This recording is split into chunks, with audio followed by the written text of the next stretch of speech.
native land, true patriot love in all of us command.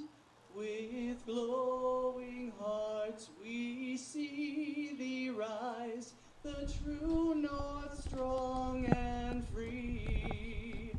From far and wide, O Canada, we stand on guard for thee. God keep our land glorious and free. O Canada, we stand on guard for thee. O Canada, we stand on guard for thee. Ready, Brucey? You're on.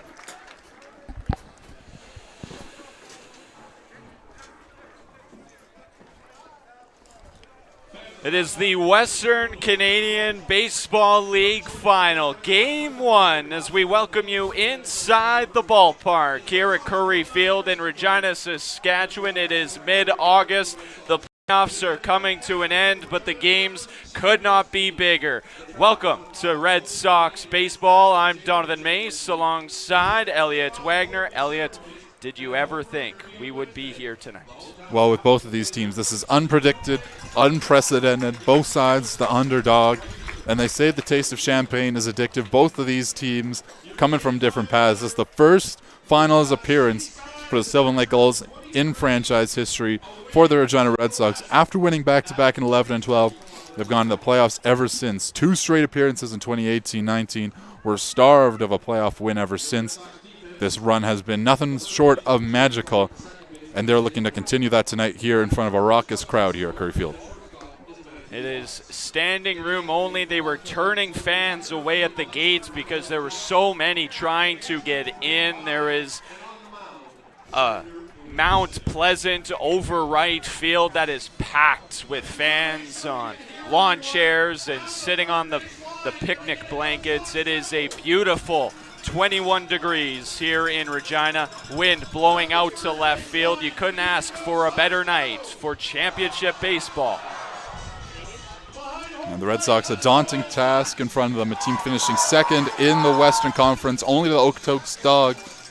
But Regina, this playoff run has just been monumental for them, defeating the Medicine Hat Mavericks in 2 games, something that they wouldn't have been able to do in the regular season.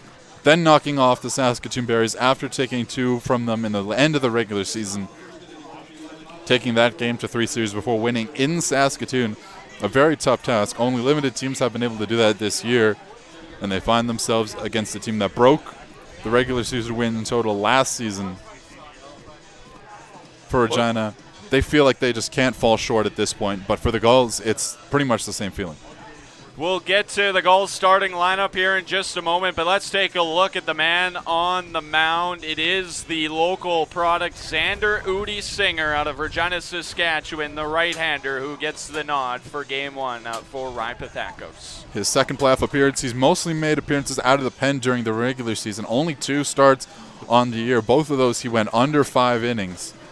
His last appearance in the playoffs was against Saskatoon in Game 1, where he went 3 innings, allowing 4 earned runs on 6 hits, 3 walks, striking out 1 in that game that the Red Sox did come around to win by a score of 8-7. Leading things off for the Sylvan Lake Gulls is Tai Yukamoto, left-handed hitter.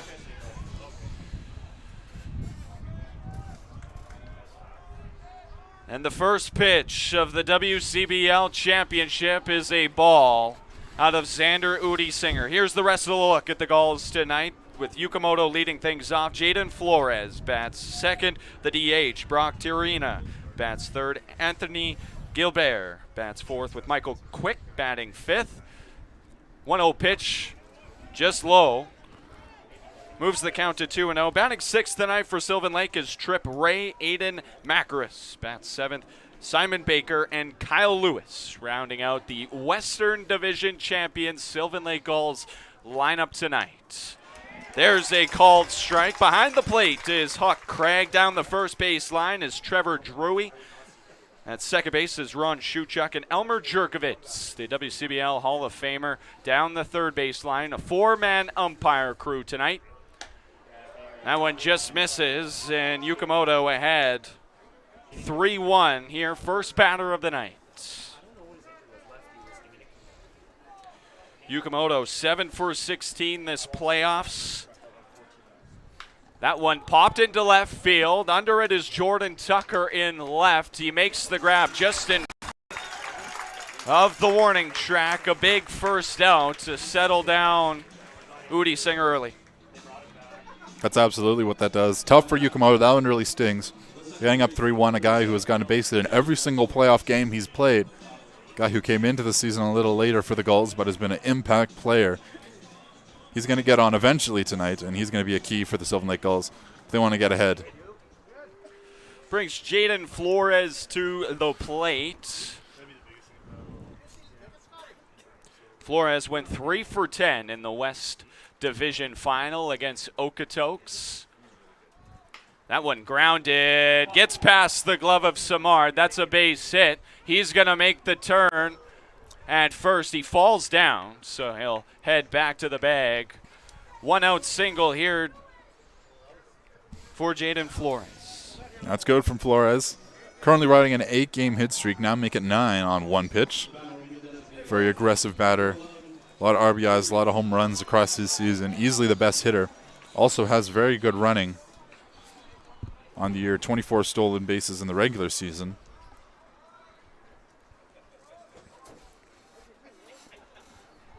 Look back. Flores at first on the pickoff attempt. Brock Regina drawing in out of Andrew, Texas. Batting .438 this playoffs. This one popped. Shallow center field, not out of the outfield, and Zay Brannigan makes the grab. Out number 2. So for Udi Singer, only 25 strikeouts on the season across 12 relief appearances, averaged about a couple innings per appearance. So he's not a guy that's going to strike out too many batters.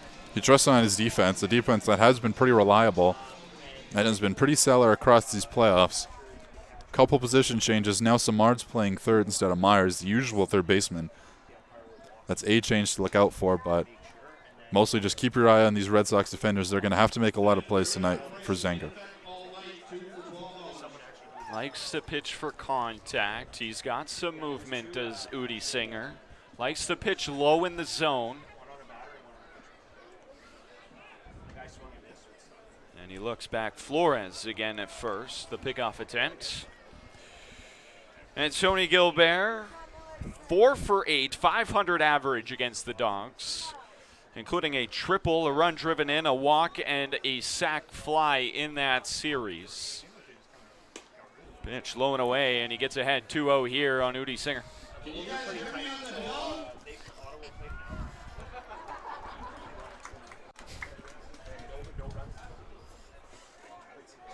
Regina fans here waiting for this moment for 6 years.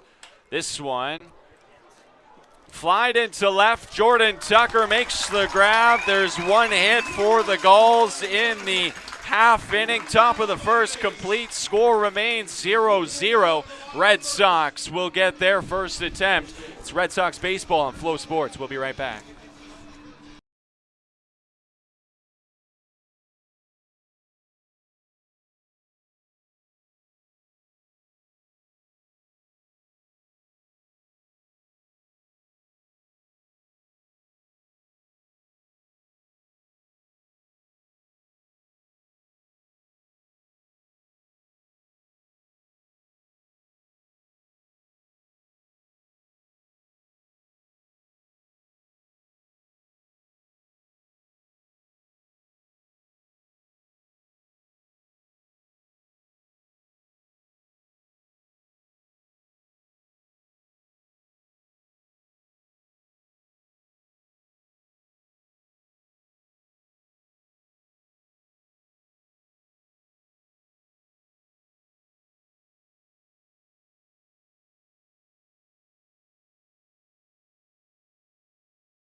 Back inside Curry Field here in Regina, Saskatchewan. The Gulls send 4 batters to the plate in the top half and leave one stranded, so the score is 0-0 with the Regina Bats coming to the plate next, and they will face off against the lefty out of Spokane, Washington, Joshua Tucker. One of the better arms to come out of this Sylvan Lake rotation.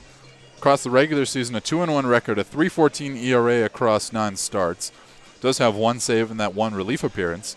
He's gone 34 in the 3rd innings, a 54-14 strikeout to walk ratio. Very impressive out of the Washington native. His 1 playoff game this season, he did not allow a run against the Lethbridge Bulls in an 8-0 win. He went 7 innings of no-run baseball across 6 hits, 1 walk, striking out 8. So he has some good strikeout stuff facing against a tough Red Sox lineup. And leading things off is Raphael Jackson. He has been hot these playoffs, 5 for 16 in the last series. 2 of his hits for extra bases. He's swinging at the first pitch and he fouls it back to the screen.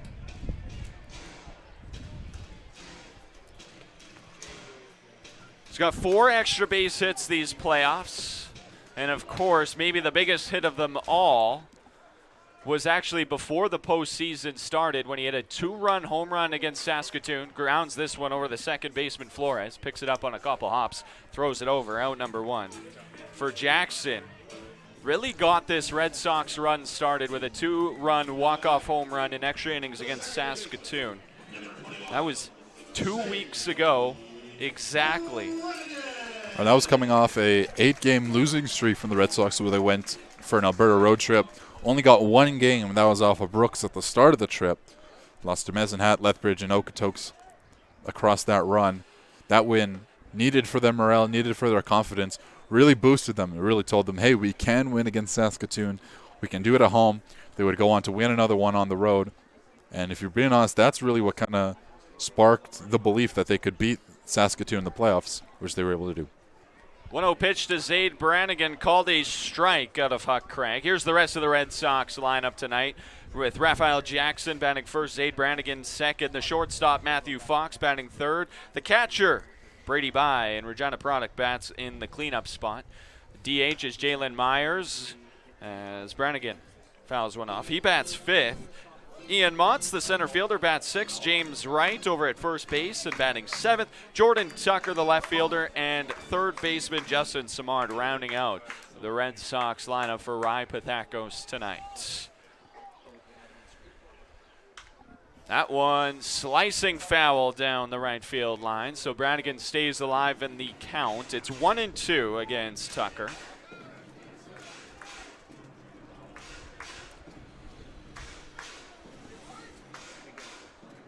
Red Sox right now outscoring opponents 52-26. They've doubled them up in 5 games played in these playoffs, and that includes just 1 loss.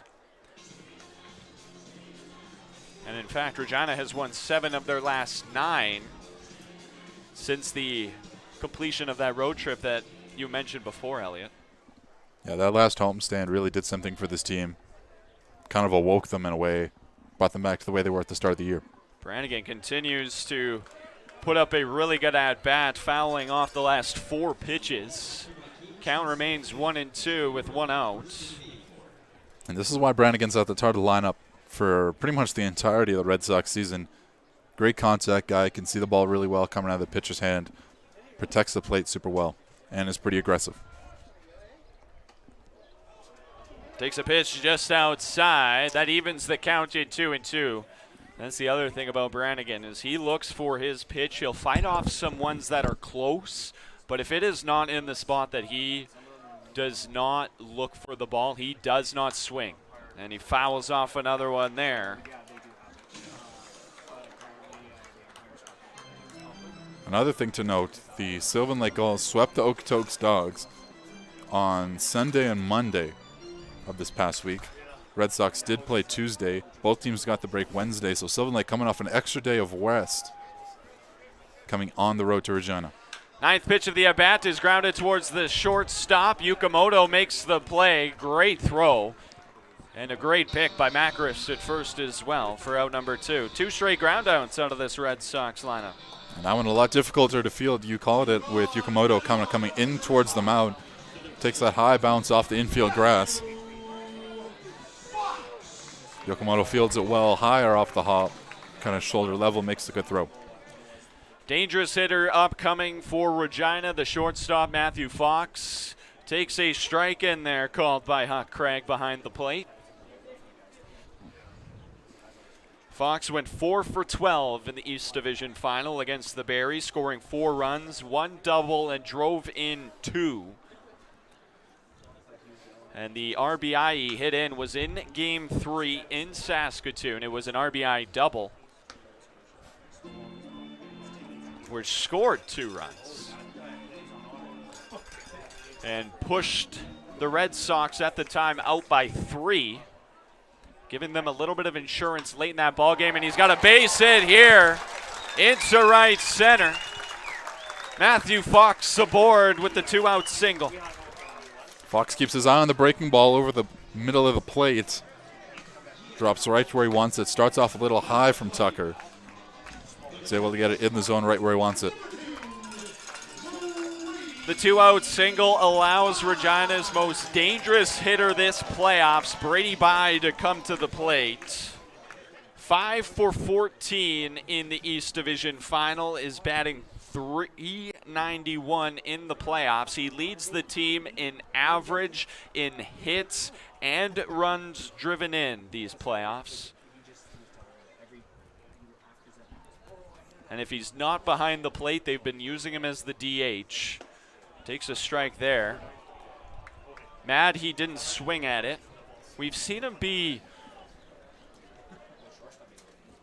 don't want to say emotional about those kinds of plays, but he is very expressive. That slider out of Tucker just missing high, trying to break it into the zone, unable to do so. Count moves to 2-1. I did get ejected in one game earlier in the season. That's when he was playing catcher. Throw down to third, call he didn't like. 2-1 pitch from Tucker, called a strike. Another one that Bye wishes he had. And now he's got a battle here with 2 strikes. If I'm him, I'm watching this slider, this curveball, start high and try to break in. So Tucker tried to get Fox with. He'll probably try to establish it here again on the strikeout stuff. There goes Fox running. The hit up the middle, just over the head. Yukamoto with no play at second, so he'll go the long way to Macris, and he makes the throw in time. Similar to the Gulls, the Red Sox bring 4 men to the plate, 3 of them ground out. Score remains 0-0. We'll be right back after the break here on Flow Sports.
Through a full inning here, Game 1 of the Western Canadian Baseball League Championship Series. The Harry Hallis Memorial Trophy is now up for grabs and within reach for both these teams. Yeah, it'll be in Sylvan Lake for Game 2 and potentially Game 3.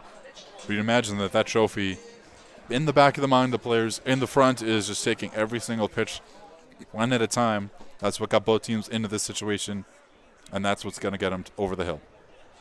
Hootie Singer gave up one hit in the top of the first. He'll go up against the 5, 6, and 7 hitters for the Gulls here in the top of the second.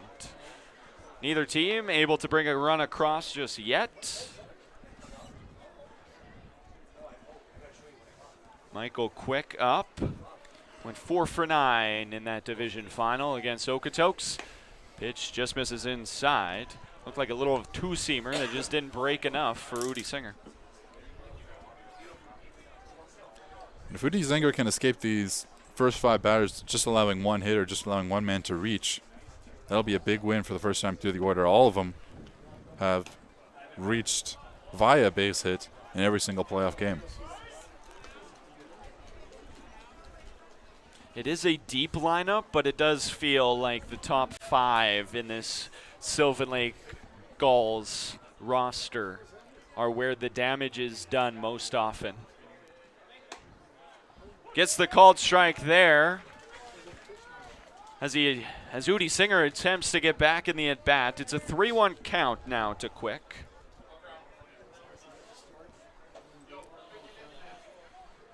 Quick with just the one extra base hit so far this postseason. This one ground to the shortstop Fox. He slips, looking to try and set his feet and scored a single for Mike Quick to lead it off here in the top of the second. Going to the edge of the grass on the outfield, that's going to be a tough play to get your feet set on the throw across, especially when your body is shifting its pressure towards the other side of the base that you want to throw to. So a tough play for Fox. Smart for him to eat it. He's definitely bounced back defensively in this postseason. Was good at the start of the year, just like the Sox. Kind of had some troubles. 4-error game earlier in the year. Really locked down that shortstop spot after August started.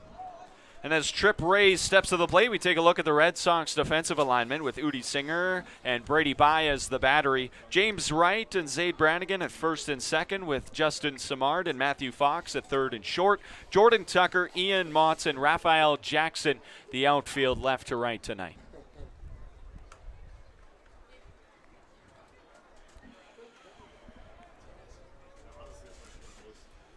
Ray went 2 for 8 in the division final.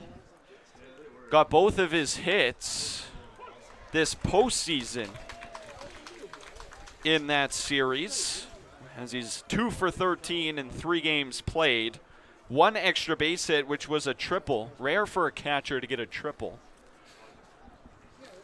He's driven in 2, struck out 6 times. The OPS at 460 for Ray. As another pickoff attempt was close out of Hootie Singer. Right, just late on the tag. On the diving Quick back to first base. Hootie Singer goes to the plate this time, swing and a miss out of Ray. Moves the count to 1-2. There's that breaking ball, which has been so effective for Hootie Singer. Yeah, it's at its best when he gets that swing and miss. He started this game kind of struggling to hit the plate, but if he can get that chase, if he can get the outer part of the zone like he has in this at-bat, he'll be golden. Pitch outside by looked over to first, but he dropped the ball, so no throw. Moves the count to 2-2.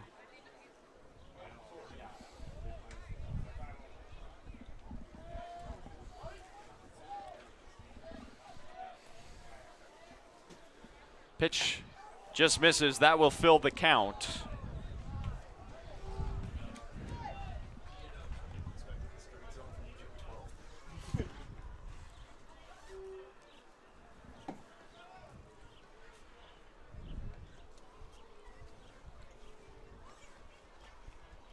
By gives the sign. Hootie Singer sets. Pitch to Ray. Swing and a miss. First strikeout of the night for Xander Hootie Singer. Gets Tripp Ray swinging. 2 swings on that breaking ball over the plate. That just drops right as it gets there. Ray's going to dug out with some more knowledge on Hootie Singer as he gets ready for the second time through. It'll make way for McCarris. Hayden Macaris in. 0 for 5 this postseason. Has played appearances in just 2 games. Has walked once and has come across the score 3 times, but he's struck out 4 times in the postseason. This one popped, foul territory by going back to the screen. He's got a beat on it, and he makes the grab for out number 2, and the Regina kid gets a big cheer from the Regina crowd. Reads it really well coming off the bat, going straight to the fence, knowing that he can try to back up to get a play on it. Does just that, only has to go back about half a step, reaches over his hand and secures it really well. It's tough to field those balls that you don't see that are maybe behind your head or at your head with those catcher's gloves.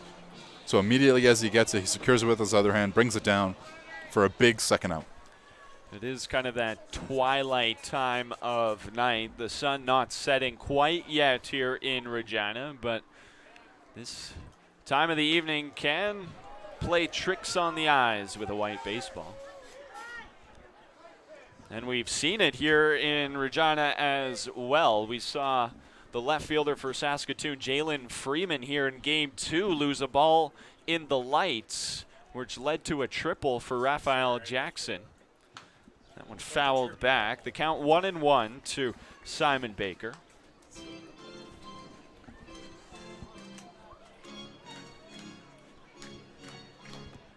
And Baker, 4 RBIs in this postseason. That's good for a 3rd on the team. So he has a good spot towards the bottom of the lineup if there are guys on like there are here. Throw in there, and they got him picked off as Quick was leading off of first, and Udi Singer with that great move.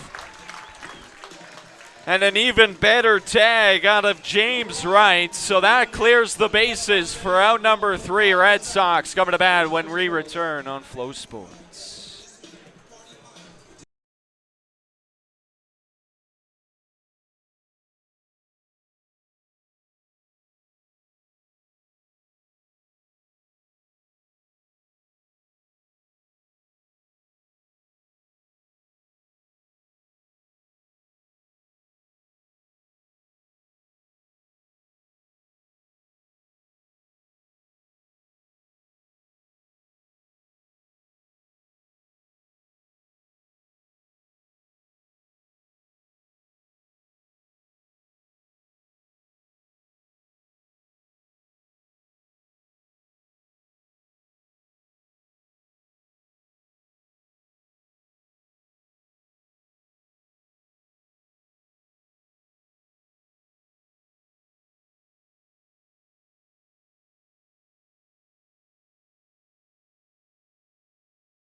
Five, 6, 7 hitters coming to the plate for Regina. Jalen Myers will lead things off, followed by Ian Motts and James Wright, the duo for the Red Sox. Bottom of the 2nd inning, scoreless. And Myers ahead 2-0 on Josh Tucker, who had a pretty good first inning with 3 groundouts, gave up 1 hit, but it wasn't hard contact though either. No, not at all. Just kind of getting settled into this one, getting a feel for the strike zone, seeing what Regina batters are doing. The scouting report is going to say that these guys swing at a lot of stuff. You know, you guys got like Mons, By, Fox, that foul off a lot of pitches as we've seen. Myers taking that one all the way, looks it into the strike zone. Count goes to 3-1. So here we see Tucker trying to work the outer part of the plate to start the inning. 3-1 pitch. Low in the dirt. Myers works the leadoff walk. The 3rd walk he's drawn this postseason. And Ian Mont, who is having himself a couple of weeks. The slug off of his left-handed bat these playoffs has been stellar. Slugging .600. He's hit 2 homers. He has a triple as well. And he's first pitch swing and fouls it into the seats. Out of play. Alongside 5 RBIs these playoffs, Muntz has really come alive towards the end of the season. Started off pretty well. Looked like he was going to be more of a top of the lineup, maybe get on and be speedier. But, you know, now he's shown his power. Now he's shown his pull towards that right field wall, being the left-handed batter. Does well against lefties, so that'll be an interesting matchup to see here against Tucker. Talked with Ry Pathakos yesterday, saying it's not so much how many hits Regina has been getting this postseason, it's the timely hits, runners in scoring position in big spots, which are leading to bigger things, lead-off plays like what we saw, which has carried this team to win 4 of their last 5. And that's really not resting on your strengths, because we saw that one loss that the Red Sox endured in that Barrie series. They did leave a lot of guys on. Grounded out into some double plays. Got caught in 2-out innings. That one hit up the middle. Play by the second baseman. And he's safe at first as Macaris dropped the ball. They do get the out at second. So score at the fielder's choice. As Flores made the play. Stepped on the bag, fell over. And it was a really tough throw. Well, coming in, he might have buckled his leg. He put one foot on the base and the other leg, his plant leg, slid behind him. I mean, they had to throw that ball from his knees, and he might have tweaked it. And he is going to come out of this game. We'll figure out who came in here in just a second, and then once we figure that out, we will give you the Gulls defensive substitution. I think he's just maybe trying to tape up the socks because they got the bag out really quick. Yeah, I think he... So he's got some tape on his knee. The athletic trainer working on it.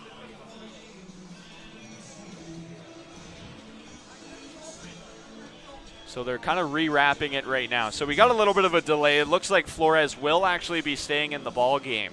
So with Tucker on the mound, Trip Ray is behind the plate, the other half of the battery. Aiden Macaris, Jaden Flores, first and second. Anthony Gilbert is at third with Ty Yukamoto in the shortstop hole. Michael Quick, Kyle Lewis, and Simon Baker, your outfield for Sylvan Lake, left to right tonight. A little bit of an extended delay, but that's okay. We can maybe take a look back at what these 2 teams have done this regular season. Regina 29-27 was third in the division. Sylvan Lake not quite to the record-setting pace they had in 2024. But had 36 wins and 20 losses, good enough for second place in the West. Very good seasons for both these clubs. Regina probably had higher expectations after winning the East last year. And I bet you the same for Sylvan Lake. I think if you were saying at the start of last year, these 2 teams would eventually meet in a league championship, you would have thought it was going to be last year. Yeah, but this postseason, it's just been different. You know, we talk about baseball game, a game of streaks. Both these guys have really gotten hot towards the end of the year. Regina got some wins against Saskatoon. Sylvan Lake got some wins against Okotoks, splitting a home and home towards the end of the year there. Beating Okotoks for the first time in postseason history. I felt like last year for Sylvan Lake getting that leg up on Okotoks in the regular season kind of got them dreaming of sugar plums and all that. When the postseason came around, they just really fell flat, as it was for the Red Sox getting swept by the Mavericks after winning the Trans-Canada Clash against Moose Jaw, getting some good wins against Saskatoon. They thought that would be the same. Coming into this season, both of these teams stocked up on juniors, stocked up on seniors, a couple of hometown guys, but really looked for guys that can win now, guys that were maybe a little bit more developed than other guys in the player pools. Full count now to James Wright. Pitch here inside. He fouls it off to stay alive.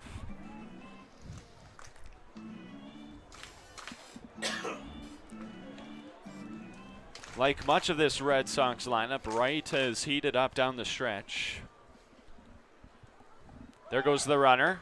Pitch is high, and it's a walk of James Wright. 2 runners on. The first time a base runner has been in scoring position for either team tonight.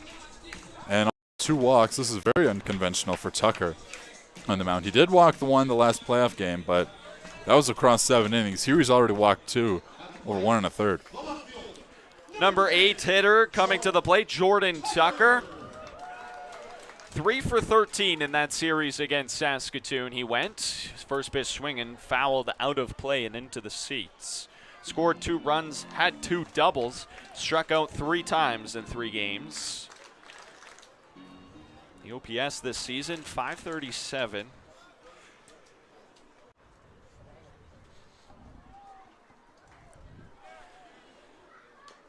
And when he fouls back to the screen off the dirt.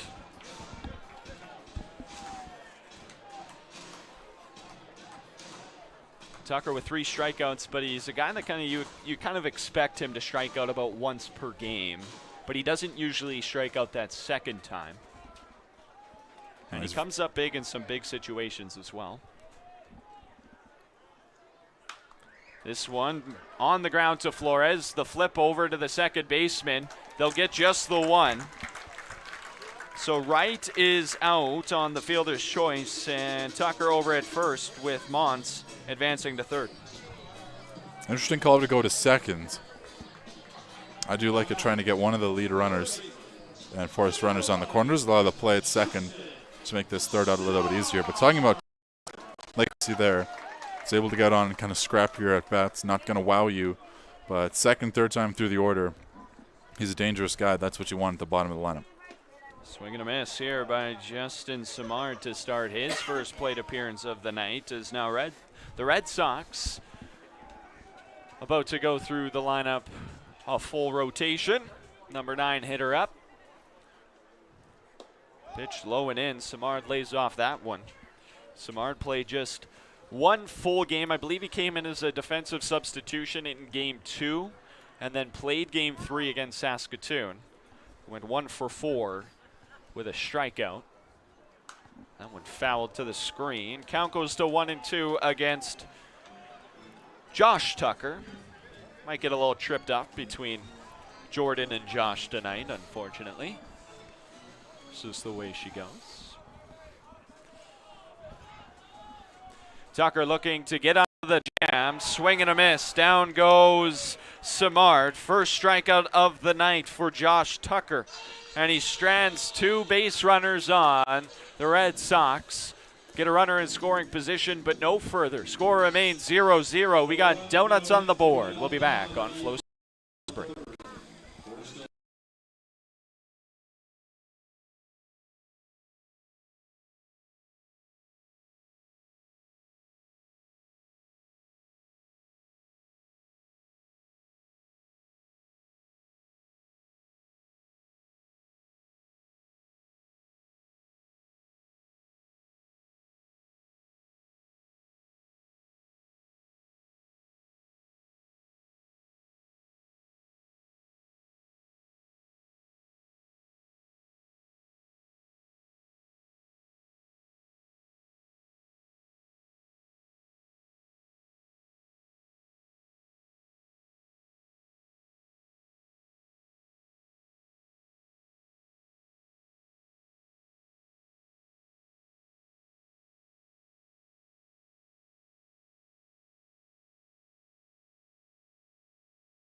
gets at the track, keeps his eye up the whole way, out number 2. The wind is pushing out to left field slightly. I would say almost more directly from right field to left field. But when you're pulling the ball, that's a little bit of wind still helps out to left.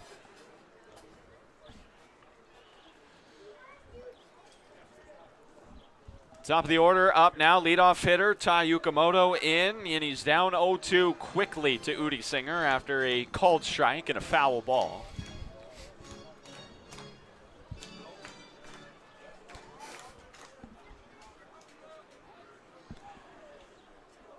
Udi Singer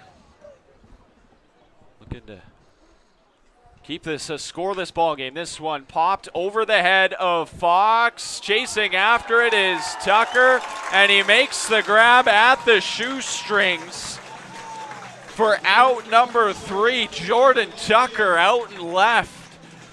Big defensive plays here early. Top of the order coming up for Regina. You're watching Red Sox baseball on Flow Sports.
We're good?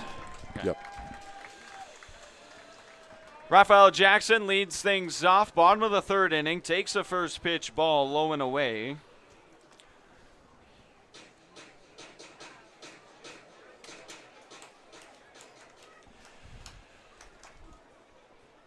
One-0 count here from Josh Tucker. Jackson swinging, put into left. It's going to drop in front of Lewis for a base hit. First of the night for the right fielder, Raphael Jackson, to lead things off in the bottom of the 3rd inning. Times the swing pretty well. Gets a little blooper out into center. Lewis doesn't read it well off the bat, so he comes in, doesn't get to see it in time to make the grab. Leadoff hit for Jackson, something he's done plenty of times. Zaid Brannigan, who grounded out to the shortstop, first plate appearance, drawing back in.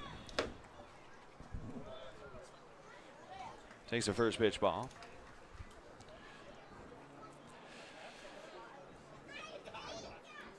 Again, beautiful night for baseball. The sun's starting to set off to the west. As Tucker will look Jackson back to first, diving in. So we had 1,700 here on Monday night. If you were to guess how many were here tonight, what would yours be, Elliot? Well, there's 2 little pouches right where the concession and the beer stands are, and there's a good chunk of people currently populated around there. We see both kind of foul fences, first base and third base side, super packed. And if we want to count them, just over right field, just out of our camera's view, there's a little hill called Mount Pleasant here in North Regina. And I want to say there's a good about 75 to 100. There might be another 100 people on the hill, yeah. All in lawn chairs and picnic blankets, all parked out there. So I wouldn't be hesitant to say around 2,000, maybe 21. That would be my guess as well. They sold out all the tickets online. And there were, Jackson's running, ball's inside, throw well offline. Jackson steals the base, and Brannigan ahead in the count, 3-1. Stone base number 4 in the postseason for Jackson. He is so good on that, getting that quick jump.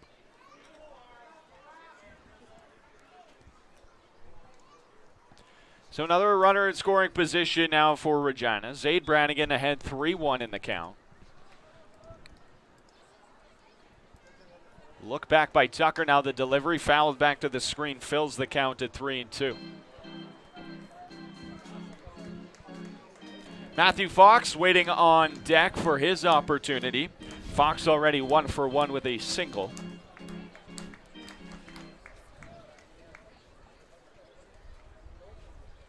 Brannigan still at the plate looking to get on base. Pitch low and inside, and he'll draw a walk here. Third walk that the Regina lineup has drawn already tonight. Yeah, very unconventional, and that's going to spark a meeting on the mound here for Tucker. They'll get the Sylvan Lake pitching staff out to talk to him really quickly.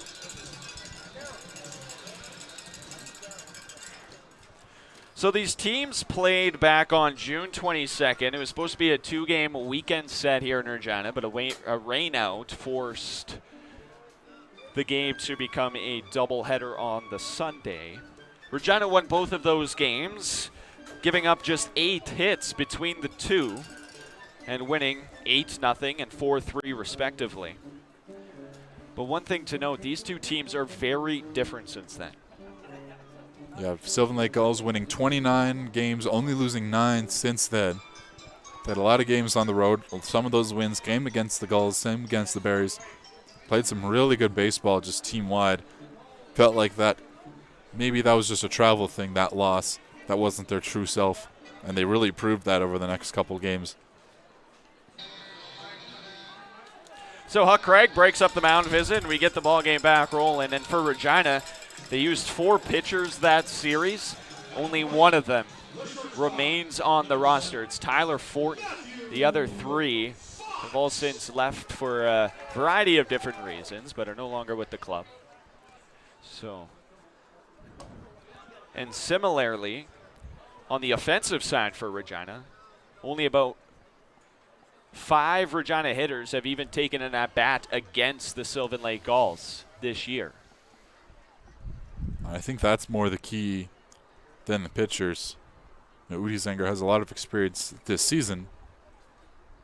Swing and a miss by Matthew Fox at a great breaking ball out of Josh Tucker in the dirt. Had Fox off balance.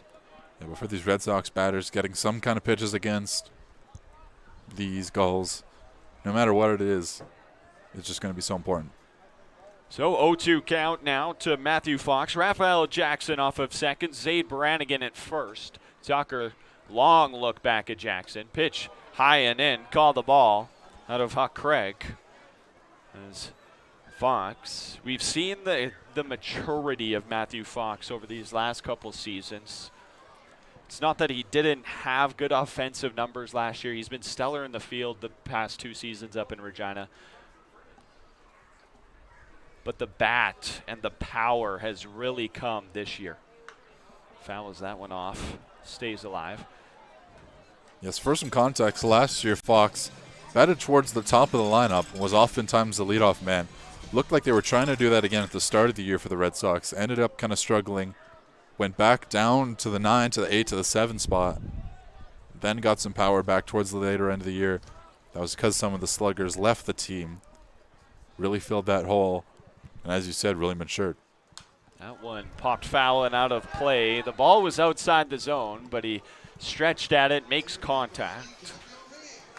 Tucker already at 55 pitches in this ball game. Has yet to record an out here in the bottom of the 3rd. So the Red Sox continue to make him work.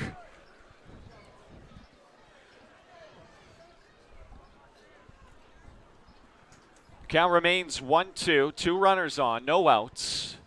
0-0 ball game. Another long look back at the runner at second. This one hit hard into center field. That's going to get down. They'll hold Jackson up at third. So a bases loaded situation now for Regina. for Brady Bye. And Sylvan Lake are lucky. Jackson was really second-guessing that ball hit into left. He thought that maybe the center fielder, Lewis, or the left fielder, Quick, had a play on it. Kind of held halfway. If he's maybe hustling a little bit more, he's coming around to score. Smart job to look up for it. But it'll make way for a very dangerous hitter. Worth noting, there are still none out. I think for Jackson there, he just had to make sure 100%. Bye, swinging at the first pitch. This one into the gap in left center. Lewis, rather, chasing after it.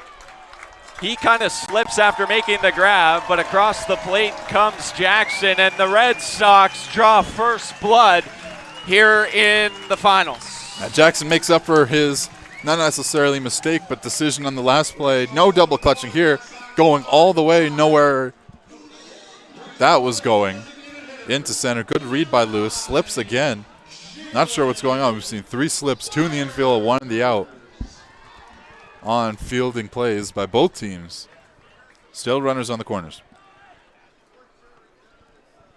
The Red Sox have a lead now, 1-0 in the bottom of the third. The first WCBL team to do it this postseason. Lethbridge unable to do it. Okotoks unable to do it. Regina has here in Game 1 of the league final. That one lined hard at the Gulls dugouts as players were diving out of the way.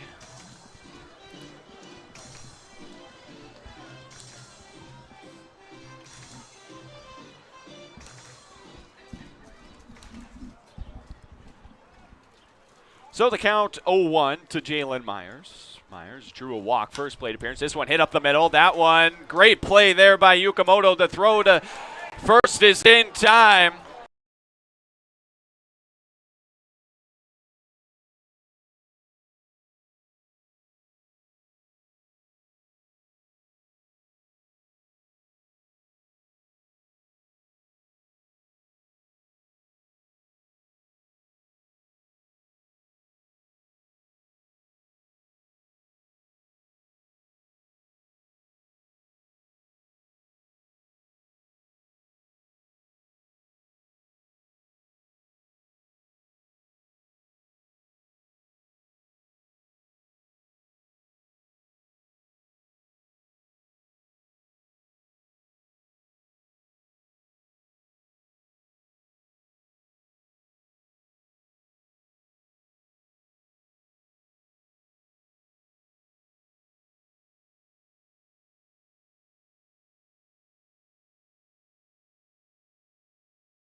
Game 1 of the WCBL playoffs. This one hit hard into right field. Jackson on the first pitch, under it. Out number 1 as Flores goes down.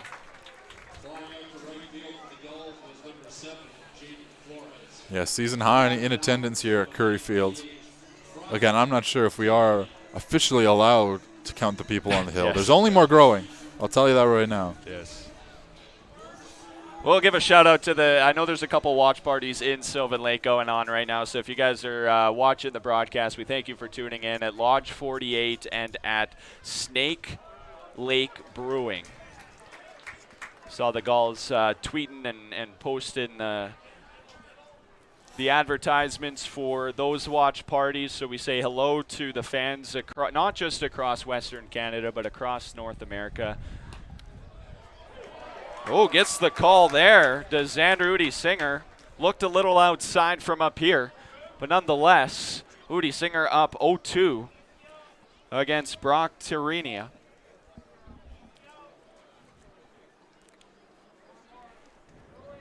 And I know the Gulls too.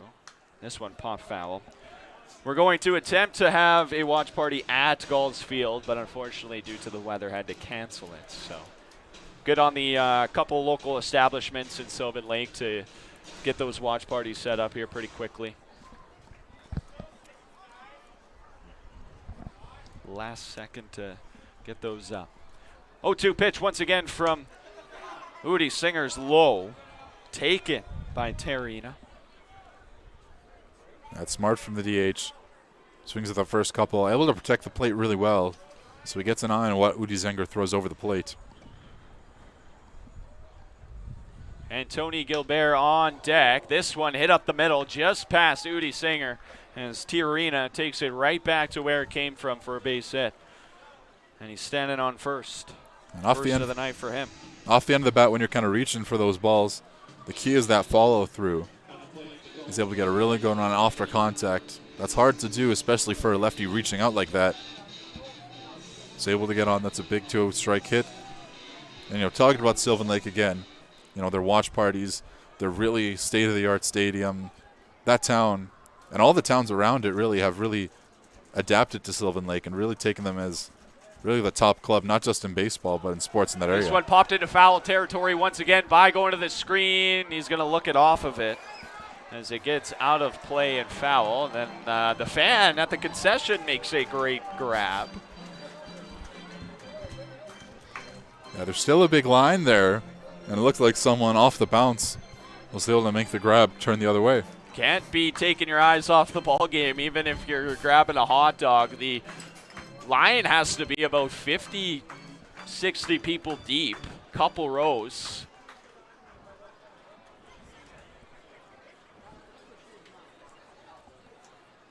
So the count 0-1. Udi Singer the pitch. This one pop foul and out of play once again off to our right.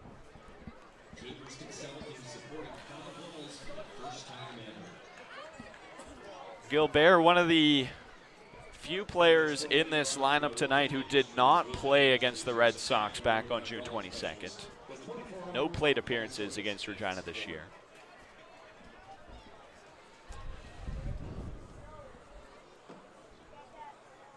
Went 4 for 8 in that division final, though. Pitch just outside. Gilbert takes it.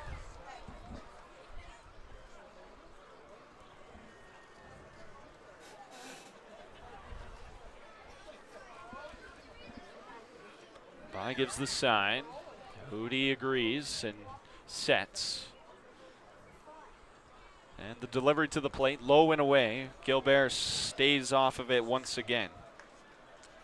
And so far, the second time through this order for Udi Singer, it feels like he gets up in these at-bats, and he's trying to draw that last swing, trying to use that as a strikeout pitch.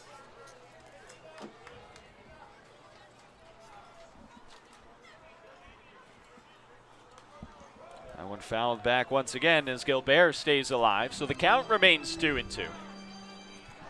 And now Udi Singer goes high fastball. Really like the call. I'd like to see him go back to it. Doesn't want to necessarily go across the plate. Try to go fastball away.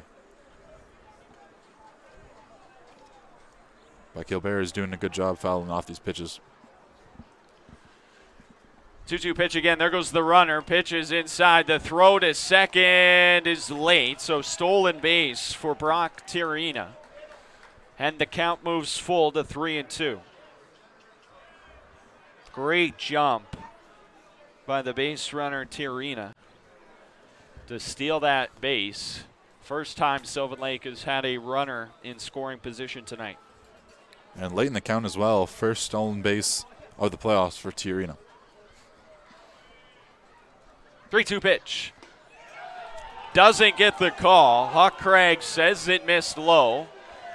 And so Gilbert walks to first. 2 runners on. Again, the first time Sylvan Lake has been able to do that against Udi Singer tonight. And again, Udi Singer trying to go low, trying to beat that swing after getting a couple pitches fouled back. Thinks he can maybe bait it out, but good discipline shown by the Gulls batters. Michael Quick, who has a single already tonight, a single here, would likely score a runner from second. Gets a called strike on the outer part out of Huck Craig to begin the at-bat. These two teams are neck and neck on the offensive side. Regina has played 1 more game and has scored 8 more runs, averaging 7.4 per game. Sylvan Lake 7.5 per game. This one popped, foul, out of play. And then on the defensive side, Sylvan Lake has given up less than 2 runs per game, 9 in the postseason, while Regina, who has had to go up against 2 really heavy offensive teams in Medicine Hat and Saskatoon, have given up 26 runs, an average of 5 per.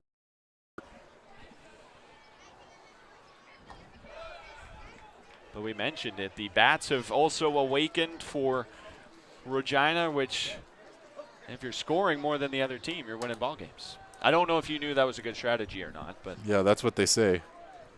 That's that MLB The Show knowledge coming out right now. Yes. Got tons of that, that's for sure. 1-2 pitch to Michael Quick. This one grounded. Just goes fast.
Back inside Curry Field. Welcome back from the break. Ian Mosh has lined one into right field on the first pitch. We apologize for missing it. But a leadoff single for Ian Montz, and the Red Sox looking to regain a lead which they lost in the last half. Top of the fourth was an inning the Red Sox kind of feel like got away from them. Sylvan Lake definitely earned their runs, playing a little bit more small ball than Regina are used to seeing. Immediately following the base hit by Montz, James Wright trying to get on base as well. Sharp grounder foul on the very next pitch.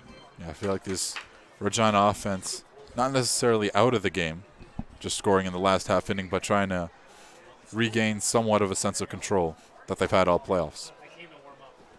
Swing and a miss out of James Wright.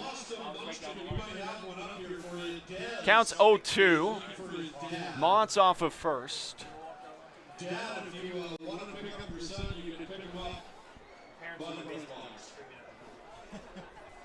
Pitch, high and away. Wright lays off of it.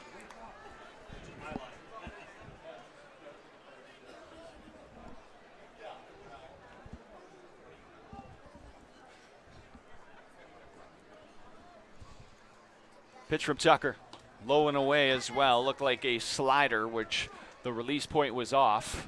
Evens the count at 2-2 as James Wright, after falling behind 0-2, is battled right back into this at-bat. Drew a walk, first plate appearance. And they got Ian Montz here potentially picked off, and yes, caught stealing. Great pickoff attempt by Tucker on the mound to get Montz. Well, Montz was running regardless, I think.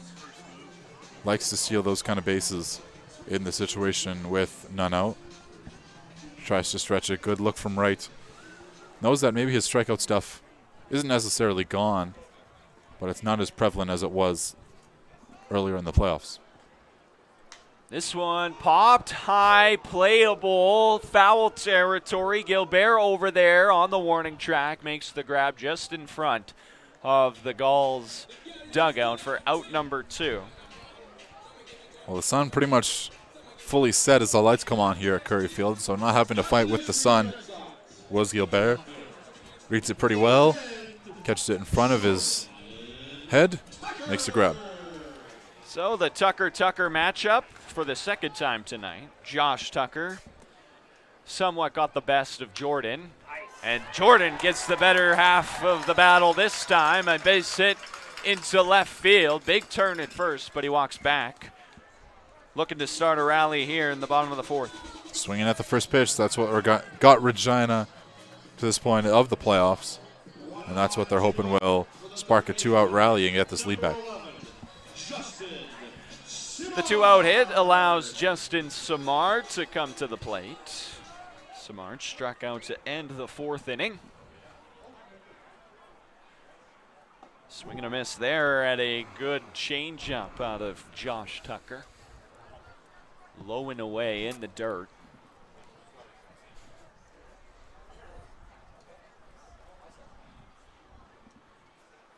Another great breaking ball out of Tucker on the mound, which Simard swings over top. Well, Tucker says if Regina's going to swing at all these, I'll give him ones I want him to swing at. 2 beautiful breaking balls. I'd imagine he goes fastball towards the outer part. He's going to look Jordan Tucker back to first. How many guys are on our Wi-Fi right now? I'm on my laptop. Our phones dropping like crazy. Oh, I could probably hop off and use my phone to keep up. Yeah, if you could. 0-2 pitch. There goes the runner. Pitch is high. Tucker slides in there. Stolen base.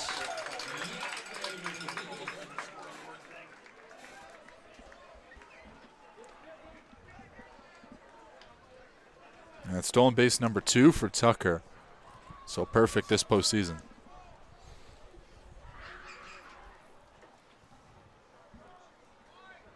One, two, the count to Simard. Runner on second. Pitches outside to even the count at 2-2.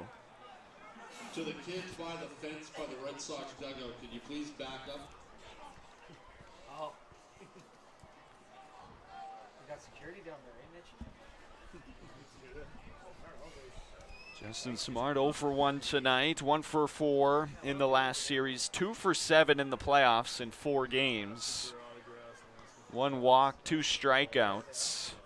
The on-base percentage for Simard at .375, .286 slugging for an OPS at .661 for the third baseman Simard.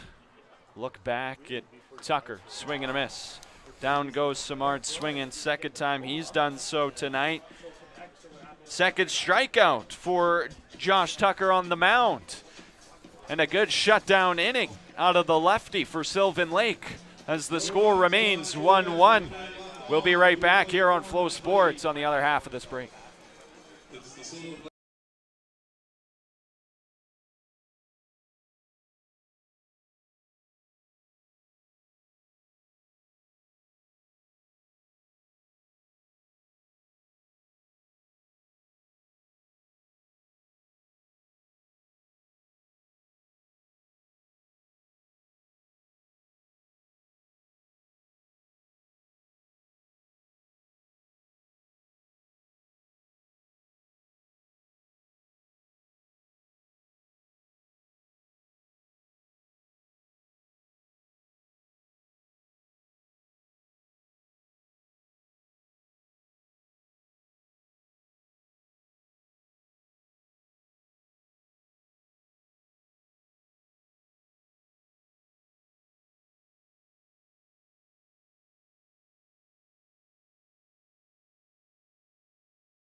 Well, it hasn't happened since 2019. The Regina Red Sox back in the Western Canadian Baseball League Finals, and the fans showing up. A beautiful night here in the Queen City, 18 degrees.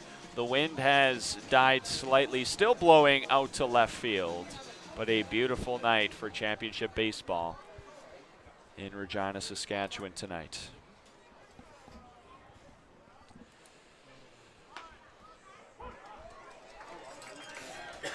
Sylvan Lake will turn the lineup over. 8-9-1 hitters coming to the plate this inning after they were able to get on the board the last time at the plate. Simon Baker takes a first pitch strike. Showed bunt, pulled it back. Brannigan picks this one up. Throw over in time. Out number 1 to start things off. Woody Singer has only given up 1 hit tonight to the leadoff batter and then picked him off later on that inning. He's been controlling the game well up on the mound. Yeah, a bit of a rougher third inning. Really good fourth with that pickoff, as you mentioned. Only allowing 2 runners to reach, getting 1 out all by himself, and keeping this game 1-1. Number 9 hitter Kyle Lewis takes a first pitch strike on a breaking ball in there. Look that one in all the way. Coming up on 8:30 local time here in Regina. Sun setting off to the west. Beautiful sunset here at Curry Field. A few clouds. Nothing hindering our fine evening here.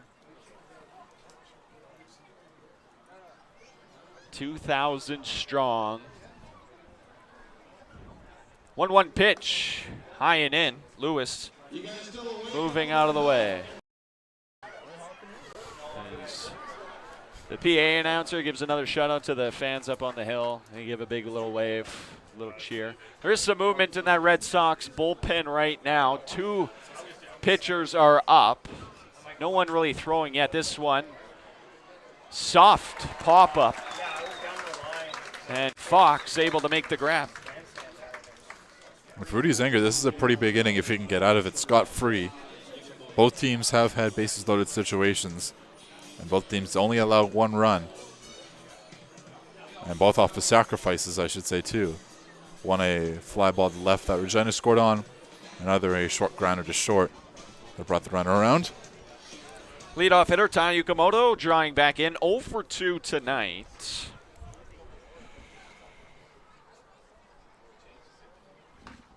Also did not play against Regina earlier this year.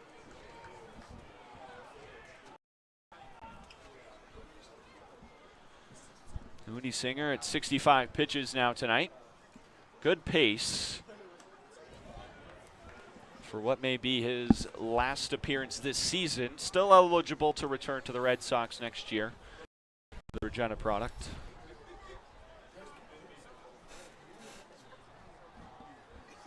Fourth season in the WCBL. There's not a ton Udi Singer hasn't seen. Maybe the only thing he hasn't is the WCBL championship ring on his finger. I'm sure if he would, he'd be, if he isn't already, the poster boy for development in the Regina Red Sox system. 2-1 pitch to Yukamoto. That one line drive.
Here at Curry Field, score remains 1-1. Red Sox coming to bat.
Top of the order up to lead things off for Regina, and it was successful the last time. It has been a weird offensive game for Regina in the first, third, and now fifth innings. Raphael Jackson has led things off.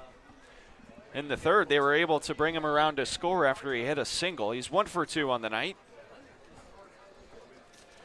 Was the Red Sox top hitter in the regular season. Brought some magic here of late here.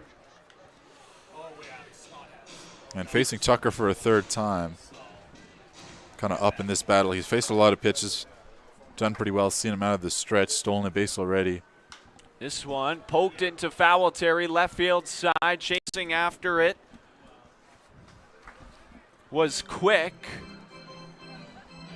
And it falls on the ground in the corner at the Gulls bullpen.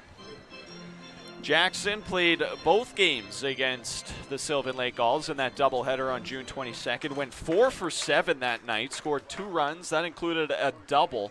Struck out just once. Small sample size, but the OBP and average at 571, the slug at 714. That's a pretty good day, 4 for 7 in 14 innings. 2-2 pitch. Down goes Jackson swinging. Third strikeout of the night for Josh Tucker. Now he's starting to get his strikeout stuff kind of going. Got one to end the fourth, gets one to start the fifth here. Now it feels like Tucker really in control of this game, really throwing the ball really well. To kind of follow for this game, the Red Sox, every single inning have left at least one batter on. 1 in the first, 2 in the second, 1 in the third, 1 in the fourth. Zade Brannigan 0 for 1. He's been on base once with a walk. First time up, grounded to the shortstop. And it was stranded on third in the third. Takes the ball there. Count goes to 1-1. Late addition to the Red Sox was Brannigan this season, but man, has he brought a ton of energy to this team. Ton of energy, ton of speed, good contact. We've already seen him kind of fight off a good amount of pitches. He can do a lot, and a lot that the Sox needed at the time. Called strike out of Huck Craig as he hears it from the Curry Field faithful here. Brannigan down now 1-2. 1 outs here, bottom of the fifth. Score remains 1-1. And down goes Brannigan. Tucker has now struck out the last 3 batters, all swinging at breaking balls in the dirt. Yeah, he's really rolling now as the pen starts to get somewhat active. A couple guys throwing. I don't know if they're in jerseys or they're active players or not. Either way, Tucker has put a real stamp on this inning in these last couple. It's hard to see the number on the back of the Red Sox reliever who's been kind of walking around the bullpen. But it looks like 37, which would be Nick Yard. Matthew Fox up 2 for 2 with 2 singles. He's been the best offensive player for Regina tonight, and that one is out of here. Matthew Fox gives Regina the lead in a big way. A solo 2-run home run, and it's 2-1 Regina. His first of the playoffs, his 3rd RBI. It couldn't have come at a better time. Matthew Fox, one of the better 2-out batters on this Regina lineup, absolutely pulls that one into left. 343 and gone. Quick thought he had a play on it. Realized that was gone by about 10 feet past the track.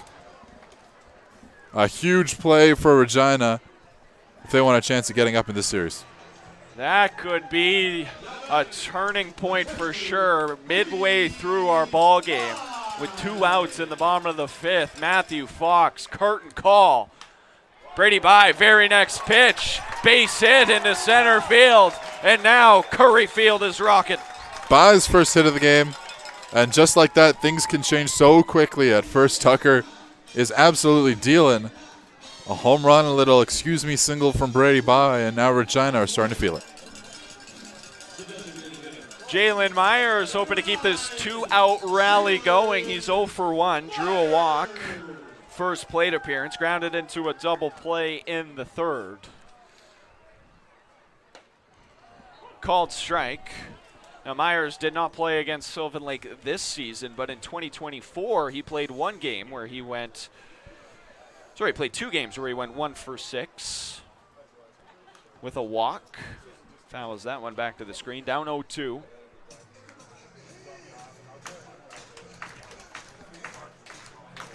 Another player for Regina who didn't start with the club, was playing elsewhere to begin the summer, and then was pulled back to Regina.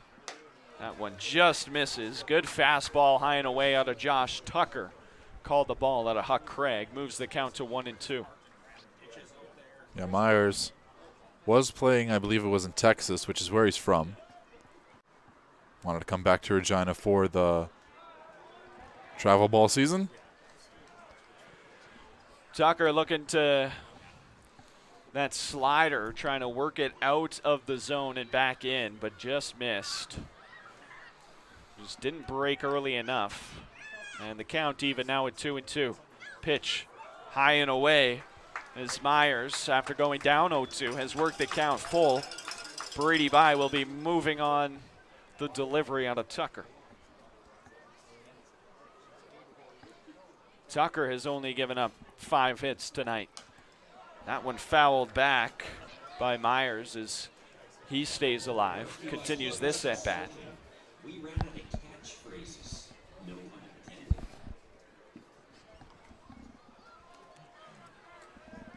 Another big spot in this ball game here. 2 outs, bottom of the 5th inning. Full count.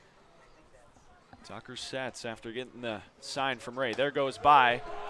And Myers called out on strikes on the outside fastball. And Tucker, 5th strikeout of the evening.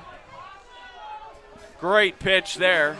Leaves another runner stranded for Regina, but it's the big fly by the shortstop, Matthew Fox, which is the difference. And Regina now with a 2-1 lead. Top of the 6th here as things roll on Flow Sports.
Xander Rudy Singer out for his 6th inning of work here. Up to 70 pitches. In his previous start against the Saskatoon Berries, game 1 of the East Division final, he went just 3 innings, but he threw 66 pitches that night, pitching much more efficiently and giving up much softer contact than he did that night as well. Against a team that doesn't necessarily get the best slugging, but will kind of chop you to death. It's almost like death by 1,000 paper cuts. Exactly. The Sylvan Lakes Gulls lineup. And it feels like if it's 1,000 paper cuts, they've only maybe gotten about 100 with that one run on the board. And Udi Zenger, a guy who at max will usually go 4, maybe 5 innings, working into his 6th. That leash, not necessarily running short, but it isn't the longest in the world. Definitely coming to the end of the night. The reliever out there, I believe it is still Nick Yard, warming up much more aggressively now. likely ready to come in at moment's notice. Called strike there out of Huck Craig. And Udi Singer able to even the count at 1-1. And more importantly, they'll face a dangerous three for the third time through the lineup. And Tiarina, Gilbert, and Quick, who is 2 for 2. This is the meat of the order where you expect base hits, and there's another one out of Brock Tiarina. Second base hit of the night for him. And the last time which he did, he came around to score a couple batters later. And yep, that's gonna end the night for Xander Udi Singer. Give him one batter, see how he did, and Ryan Pathako is gonna take the ball from his 4-year veteran. Gets a hug from Brady Bye. Fist bumps from all of his teammates.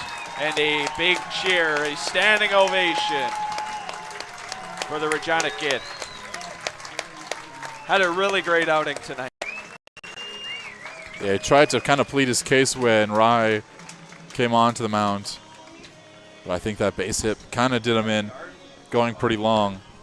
He's going to hand the next 4 to his bullpen. That's been pretty good for this postseason.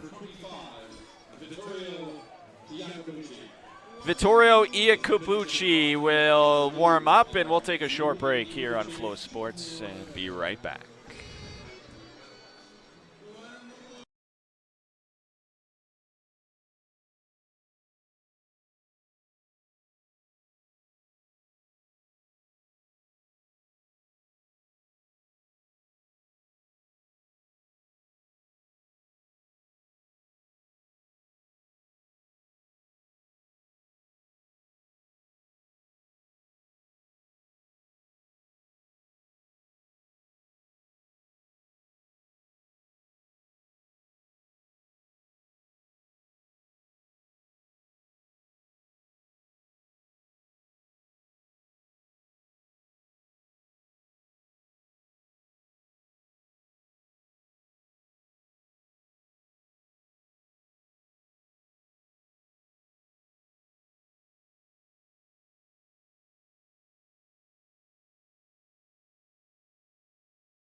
Back inside Curry Field, new pitcher onto the mound for Regina after the pitching change is Vittorio Iacobucci. Coming up. And the experienced Red Sox reliever, 12 appearances all in relief across the regular season, going 24 in the third inning, 25 to 16 strikeout to walk ratio. In the postseason, just 1 appearance. Did not pitch across the Saskatoon series, but did play in the Medicine Hat one, appearing in Game 2 in that 13-7 win. Going 2 whole innings, allowing a hit, 3 walks, and 2 strikeouts across 11 batters to shut out the Mavericks. First pitch out of the hand of Iacobucci is a called ball as he takes on Anthony Gilbert, the first batter. For Udi Singer, he goes 5+, faces 1 batter in the 6th, gives up 6 hits, 1 walk, struck out 1, did not hit a batter on 73 pitches tonight. Great outing for the Regina kid and a well-deserved standing ovation here from the 2000 at Curry Field here. Probably last appearance of the season here for him, likely. Don't imagine goes more than 70 pitches in Game 1. You probably don't even see him in Game 3. This one popped high into the air, just on the edge of the infield as Matthew Fox under it makes the grab. As Iacobucci sits down, the first batter he faces. Good first batter for Iacobucci. Works the outer part of the plate. And is able to get pretty soft contact with Gilbert just getting under that one. Also worth noting when Udi Zenger made his way off the field, give a big hug to Brady Bye, another Regina area kid. Both of them have been with the Red Sox for a good couple of years now. Imagine working bullpen sessions, working practice sessions before games. This one blooper into left. That's going to drop in front of Tucker. Advancing to second is Tiarina. Drops in there. They'll play station to station with 1 out base hit for Michael Quick. Got the end of the bat on the outside offering. And I'll put another pretty big situation here. 2 on Iacobucci. Finds himself in something of a jam. Michael Quick is 3 for 3 tonight with Wow. 3 singles. Yeah, he's performed really well. I'm sure he's the guy that Ryan Bethakos and that coaching staff did not want Uji Zenger to face again.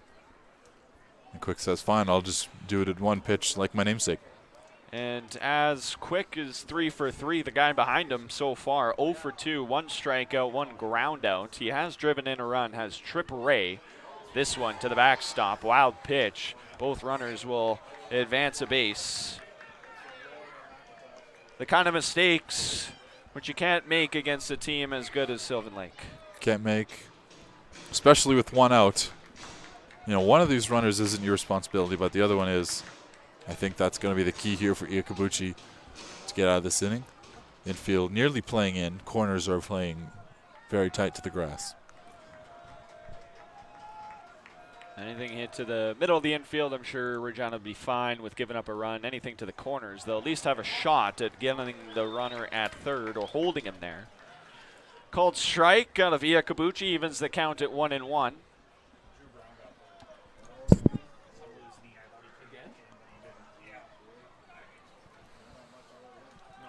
Iakabuchi in the regular season, ERA of 5.5. Pitch here, hit into center. Sack fly situation is on. Mott's going back, makes the grab. Both runners are going to advance. Across the plate is Tiarina. And now that wild pitch hurts a little bit more, but there is 2 outs. And just good sound baseball out of the Sylvan Lake Gulls. Really good contact out into center. Forced Montz to go back on it. I'm sure if he would have been in the place he was when he first got the read on it, would have been a run regardless. But again, pretty good small ball almost shown by the Gulls. Real change of pace to what Regina are used to playing against in the playoffs. The teams that Regina has played against have had power. They have got on base a ton. Not that Sylvan Lake doesn't get on base. It's just they just hit line drives into center field, and they just keep doing it. That one, great pitch out of Iakabuchi, evens the count at 1-1.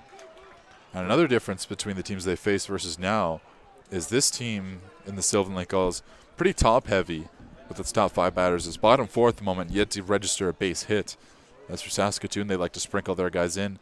Medicine Hat, they have guys that are super flary, super streaky towards the end of their top 9. Great fastball there out of Iakabuchi, gets the count to 1-2, and a big cheer from Curry Field. 1 strike away from getting out of this situation is Vittorio Iakabuchi. Had 25 strikeouts, gave up just 16 walks in the regular season. Pitch there, called him. Down goes Macaris. And while the Gulls draw even, they strand another runner on. Iakabuchi does his job. The score remains, or is now, 2-2.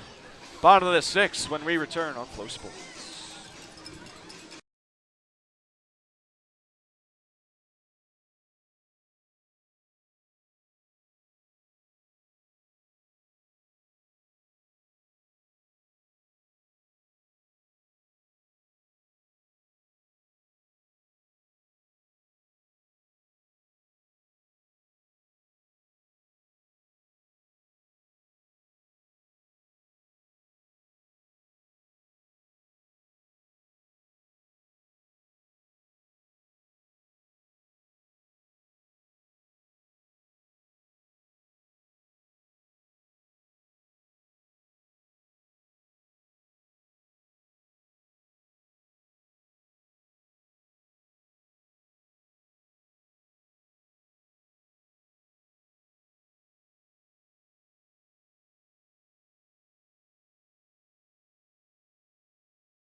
6, 7, 8 hitters to lead things off for Regina. Bottom of the 6th inning, a 2-2 ball game after the Sylvan Lake Gulls draw even once again in this ball game. First pitch from Josh Tucker, who's out now for his 6th inning of work. Called strike on the outer half. And Mott's through the gap. Second base hit, third time he's been on base tonight. Staying aggressive at the plate. He has been really good, has Mons. Understands the situation this game has come in clutch as he has time and time again. And as I was saying for Tucker, currently on the mound, he has a lot longer of a leash. Went 7 in his last game in the playoffs. Currently getting ready for inning number 6.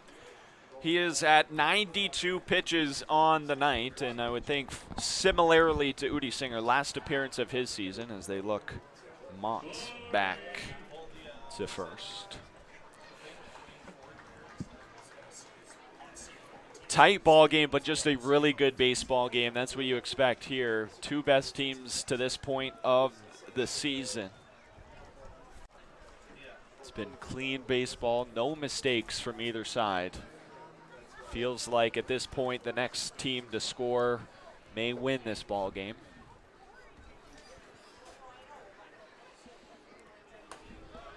Ball's outside as Wright jumps ahead 2-0 in this count.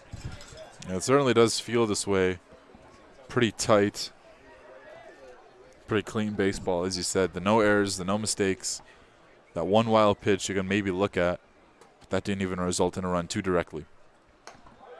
That one also misses, so Wright ahead 3-0. For Regina tonight, they have had the leadoff runner get on now 4 of the 6 times they've been to the plate. That one called a strike. Looked a little bit more outside than the previous one.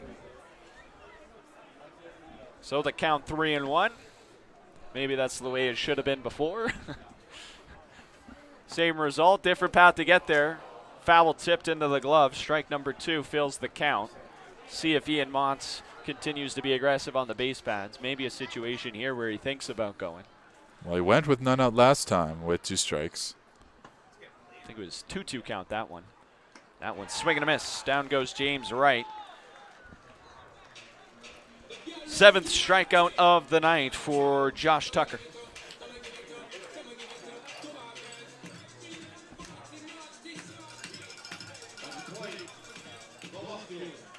Now we'll see Tucker on Tucker again with Jordan Tucker coming up to the dish now. 1-for-1 with the fielder's choice. Sorry, 6th strikeout of the night for Josh Tucker. Not that I don't want him to get 7, but just miscounted. Mound visit here as the catcher and pitcher, the battery, tries to get reacclimated with the sequence. Tucker 1 for 2 tonight. He's been on base twice, hit into a fielder's choice first plate appearance in the 2nd, then hit a line drive single into left field, last plate appearance in the 4th inning. Pitch here, swing and a miss. As that fastball continues to give the Regina lineup troubles, they have been unable to catch up to it these last couple innings. They'll look Montz back to first on the pickoff. Yeah, the velocity from Tucker has not really wavered all that much. Command's been just fine. It almost feels like he's been getting better as this game has continued.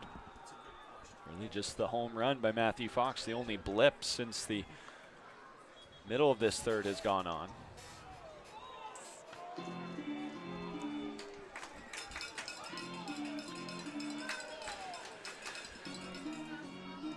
The next time Josh Tucker comes to the plate with a pitch, it will be his 100th of the night. Bottom of the 6th, 1 out. Count is 0-1. Swing and a miss. That fastball high and away. With, as you mentioned, that same velocity he seemed to have had in the 1st inning. On his 100th pitch. Now 101. Little higher, little more outside. as Jordan Tucker lays off. That's a good job from the hitter, able to lay off there. Two higher fastballs that he got underneath of. Tucker 4 for 20 in this postseason. Now 5 for 22, including tonight.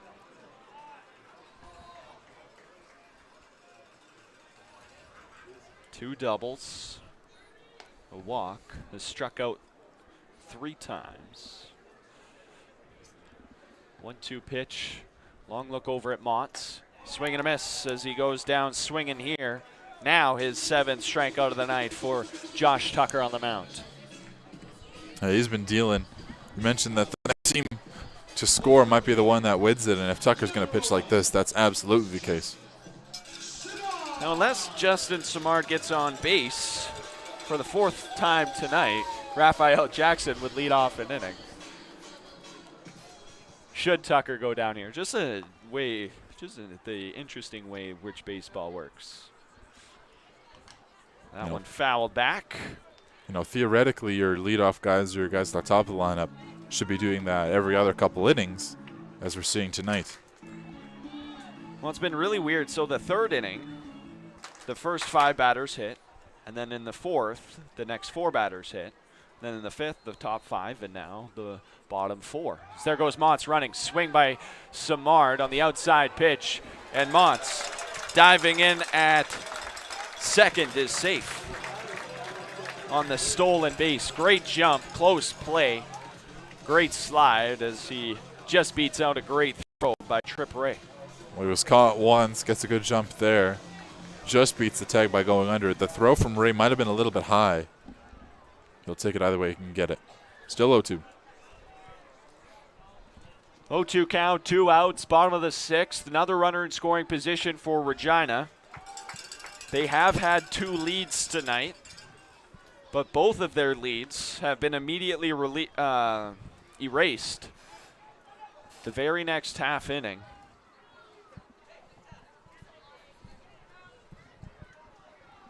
Long look back at Mott's again by Tucker. Goes to the plate, ball's outside, counts even, 2-2.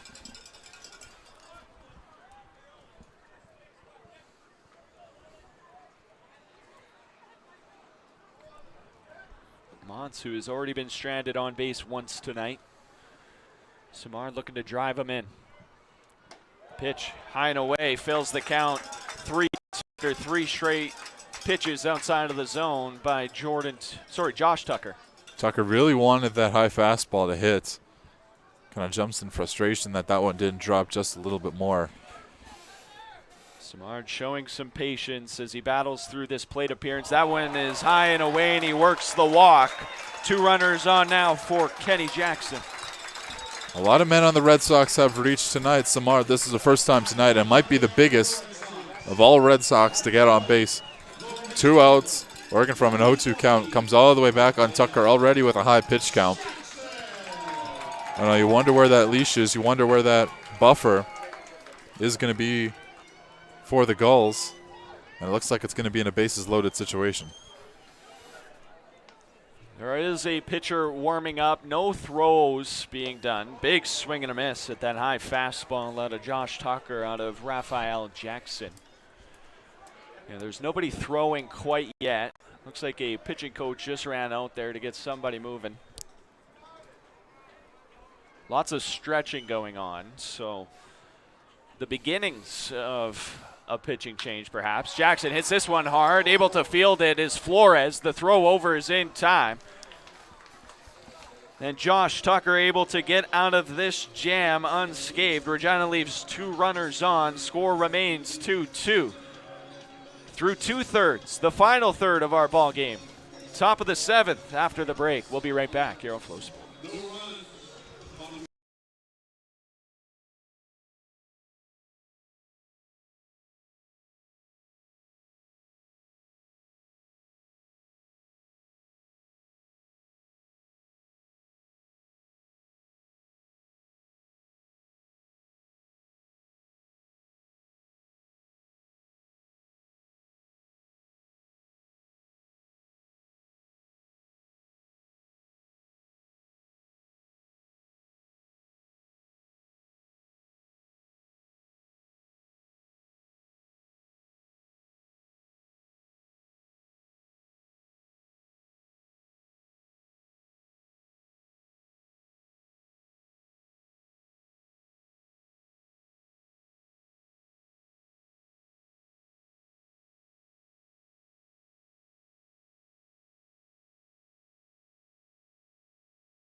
Red Sox baseball on Flow Sports College Baseball. We thank you so much for joining us, Donovan Mace, alongside Elliot Wagner. Game 1 of the Western Canadian Baseball League Championship Series. We'll remind you tomorrow night, 7:05, Gulls Field in Sylvan Lake. These two teams will play Game 2. One of them will have the opportunity to win the series, and if necessary, on Saturday night. Also scheduled for a 7:05 first pitch will be Game 3. Vittorio Iacobucci back on the mound for Regina. Throws a first pitch strike to Simon Baker, who leads things off for Sylvan Lake. 8-9-1 hitters coming to the plate for the Gulls. That one low and in the dirt. Kicks away from by, but no damage done. No one on base. And in that Game 2 and Game 3, if it happens, that championship trophy will be in Sylvan Lake. Sylvan Lake never tasted that glory yet. Regina lasted nearly 15 years ago. That one in play. Samard fields it, running over, throw over on the run. Makes the play for out number 1. Big first down here in the top of the 7th. Baker had some pretty good wheels coming out of the left-handed batter's box. Samard knew he had to come in and make that throw really quickly. No hesitation after fielding it on the one hop. 1 out. Yes, but for Regina, the last time they were in this championship series, the Sylvan Lake Gulls were but a speck in the eye of the WCBL. I think it had been announced that the team was coming as they completed the construction of their ballpark in Sylvan Lake, a beautiful stadium, one that has been mimicked and may likely be mimicked as well, hopefully soon here in Regina. Yeah, they won't officially say that Regina's potential new park is inspired by Sylvan Lake, but I can tell you this this. one hit up the middle. That one's going to be a tough play for Fox. Thrown across his body. He makes the play. Wow. Matthew Fox ranging to his left. What a throw. First was Myers. There's Fox. This defense for Regina has come to play in this final third. They recognize that Iacobucci struggled a little bit in that 6th, but they're going to have to come out and make some plays here to record these last couple outs. Top of the order, Tai Yukamoto coming back to the plate for Sylvan Lake. He is 1 for 3, but his last time up in the 5th was a base hit. He had a fly out to left and then a line drive. Also out to left. He's been hitting it the opposite field. I believe that actually happened in Game 2 against Okotoks. 4 straight batters hit one into left field to start the ball game. That was how they scored their first run against Okotoks. All for base hits, just 4 straight line drives into left. That one, great pitch there by Iacobucci. Count moves to 2-1. And that's pretty much the antithesis of what this team is. It's a death by 1,000 paper cuts. They'll play small ball, not necessarily bunting and stealing bases, just moving that chess piece a little bit forward every single at bat. Fouled back and off the glove of Brady By to the screen. Evens the count at 2-2. Coming up on 2 hours of our broadcast, just under that mark. Probably cross it next batter if it happens or during the break. 2-2 pitch, 2 outs, nobody on to the leadoff hitter, Tai Yukamoto. Fouls it back to the screen. He's got a he's very quick to the baseball, is Yakamoto.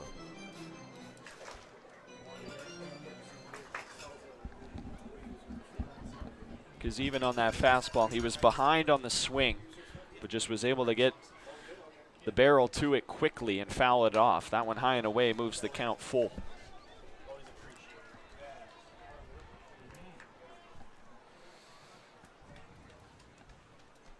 Again, Sylvan Lake has not led in this ball game yet tonight.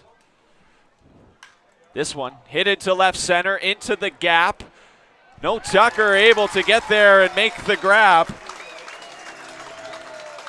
1, 2, 3, go the Gulls in the top of the 7th. We'll stretch here at Curry Field. Go get him, Bruce. And be right back here on Flow Sports.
Back here after the 7th inning stretch, 2,000 strong here at Curry Field, taking in our ball game. 18 inside the ballpark, about 200 sitting out on Mount Pleasant over right field. A beautiful night for baseball. And then on the mound, we have a pitching change. Tyler Chatwood going to the bullpen for the first time tonight.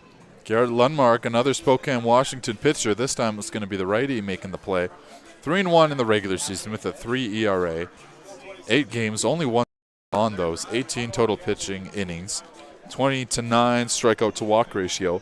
And in the playoffs, he last pitched against the Okotoks Dogs in the 7-3 win, where he went 3 1/3, allowing 1 base hit, no runs, 1 walk, and 2 strikeouts.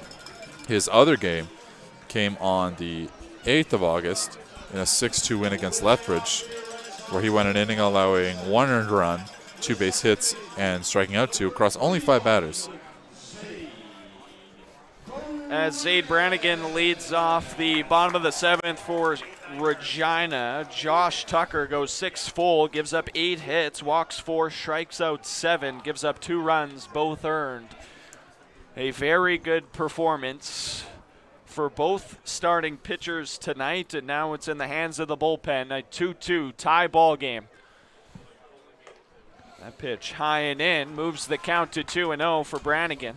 And the biggest number on that line for Tucker for me is the 7 strikeouts. He didn't start the game all that well with those, but 4 straight at one point of the game. Got a couple as the game continued.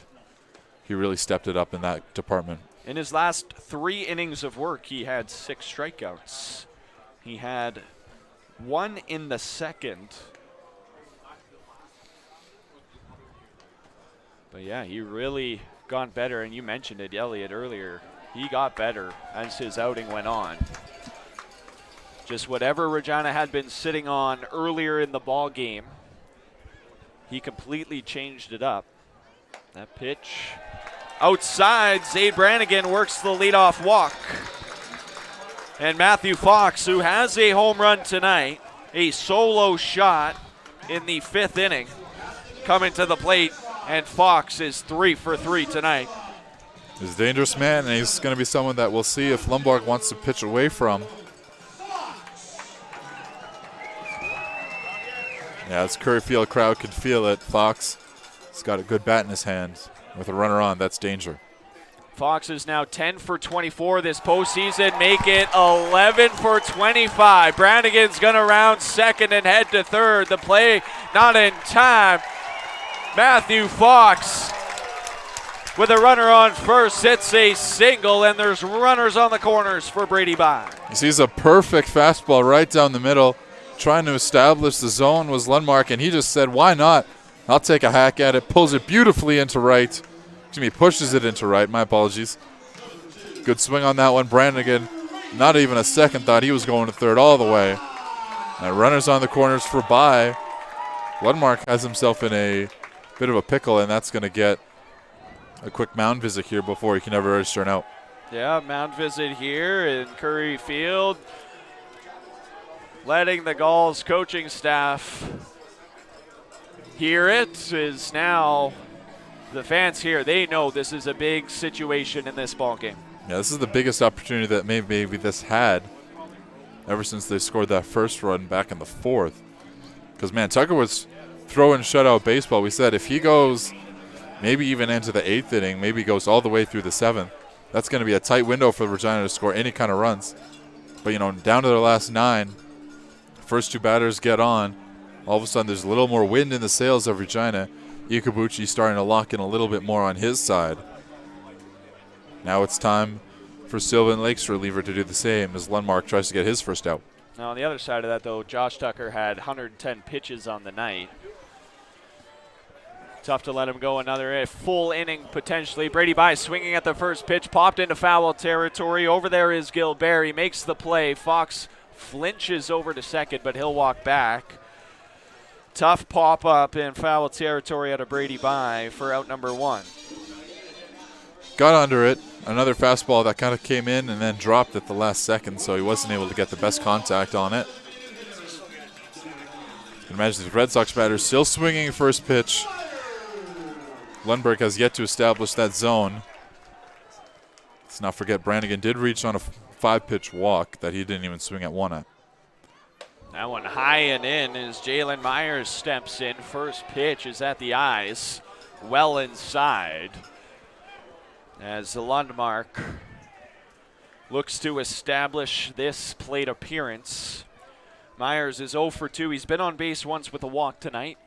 Has grounded into a double play as well and struck out. That one, sharp grounder, right field side, foul.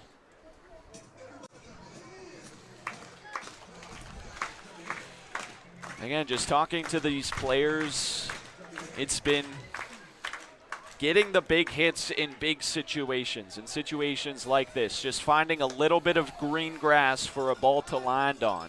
Hasn't necessarily been hard contact. Just getting timely hits in big situations has been the difference for Regina this postseason, and it wasn't something that was happening during the regular season very often. Counts 2-1 to Myers. Pitches inside, moves the count to 3-1. Good discipline shown by Myers. Reached already once by a walk. He'd be totally fine with loading these bases. Making way for another hot batter currently on deck. Big cheer here from Curry Field in the 3-1 count. Trying to help Myers get on base. Swing and a miss fills the count. That one high, but it looked like it was still pretty in the zone. Myers just went chasing at it. 3-1, you usually get in the green light. Fox, who has a couple stolen bases this year. It'll be interesting to see if he goes on the pitch. He is not. Pitch called a strike on the outer half as Huck Craig rings up Jalen Myers. His second strikeout of the night for Myers. First for Lundmark. Well, good way to turn for Lundmark to get the last 2 outs. This will be his toughest with Montz coming up 2 for 2. Montz is 2 for 3 on the night. Check swing went all the way around.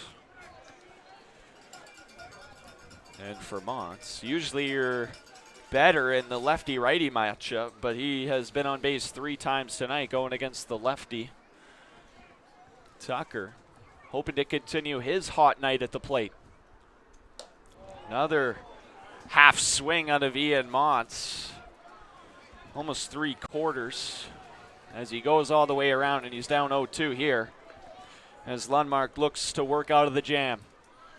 I wonder if he's waiting for that ball to break. It doesn't. He's kind of holding off, but he already goes most of the way through. 0-2 pitch. There goes Fox. Swing and a miss.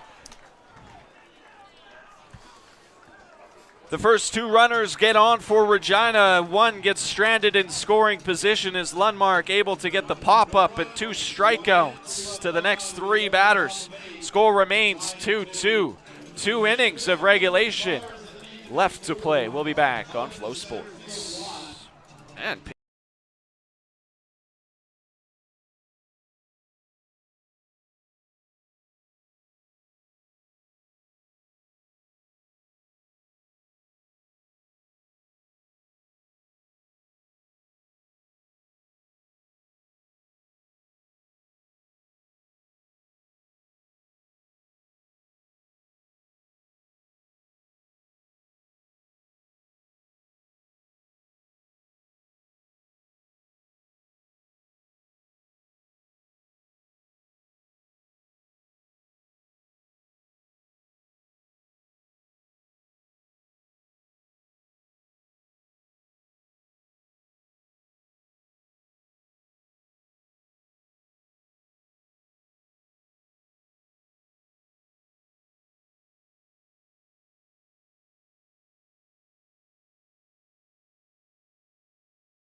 top of the 8th inning. It has been a great night here of baseball in game 1 of the best of 3 of the WCBL Championship Final. 2-2 ball game. And Aiden Page, who has been the best, not just reliever, but best pitcher for Regina this postseason, coming to the mound for Raipathakos. Best of the postseason and best as of late. He's won or has been a part of 4 wins for Regina, including 2 against Saskatoon and 1 against Medicine Hat across this postseason. In the regular season, a 2-3 record across 17 appearances. 4 of them are starts. A 5.22 ERA across 51 2/3 innings pitched. 52.29 strikeout to walk ratio. In the postseason, it's 11-2. 2 saves on the year across 3 appearances, or 2 saves in the playoffs across 3 appearances. A 1-0 record. As I mentioned, 2 of those Saskatoon wins he pitched against, where he went 4 innings, was given the win in game 1, and went 3 2/3 in game 2.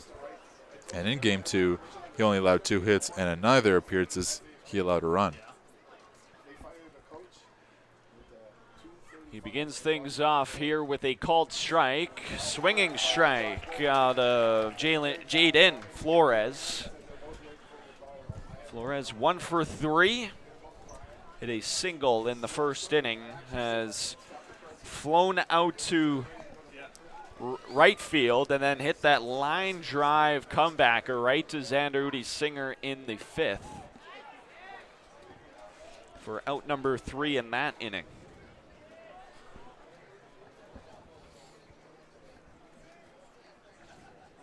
And man, this tension is just getting so much thicker as both teams enter their final 6 outs.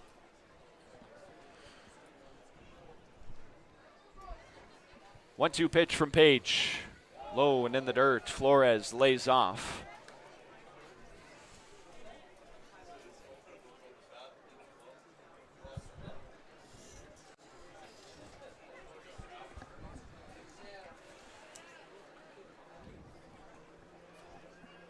Page, a guy that's a little shorter in stature. But what he lacks in height, he makes up with heart.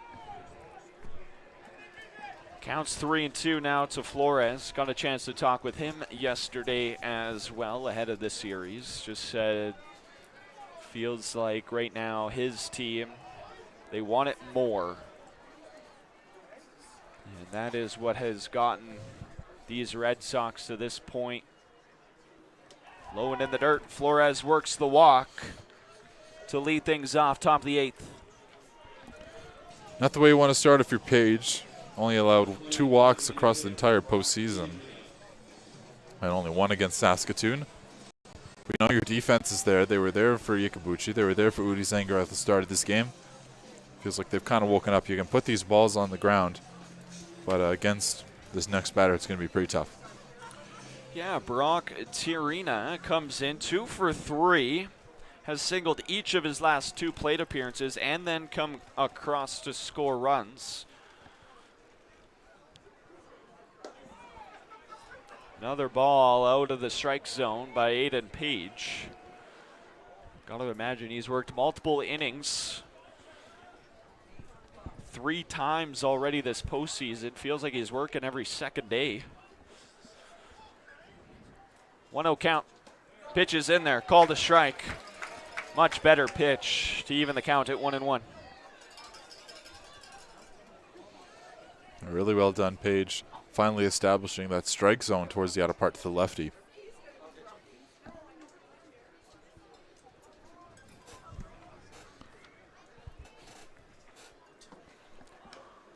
Tirina shows bunt, but it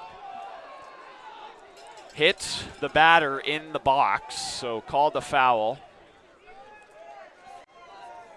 That was going to be a tight one to field for Regina, so a bit of a break there. Rapithakis just asking a little bit about it. So it would have been the 1 for sure. So Tirina, who played in both of those games on June 22nd, won 1 for 2 that day, drew 2 walks, also struck out once. So the average at 500, it was a single, which he hit. 1-2 pitch here, Aiden Page. Pitch is low and in, evens the count at 2-2.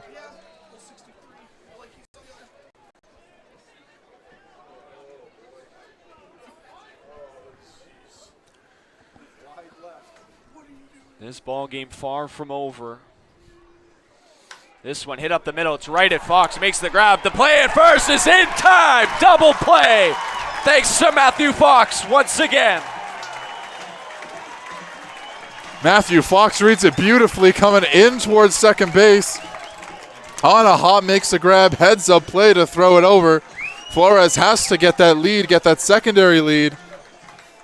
Gets called out, and Aiden Page has a bit more wind in his sails here with 2 gone. A big double play. That one, if it's even 3 feet higher, is a base hit into left center. But instead, it's right into the glove. The shift paying off perfectly for Regina. Matthew Fox heads up defense again.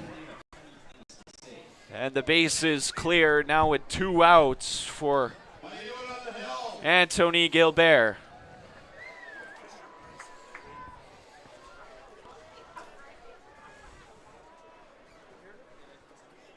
Is that kind of defense this postseason? Check swing. Gilbert did not go around.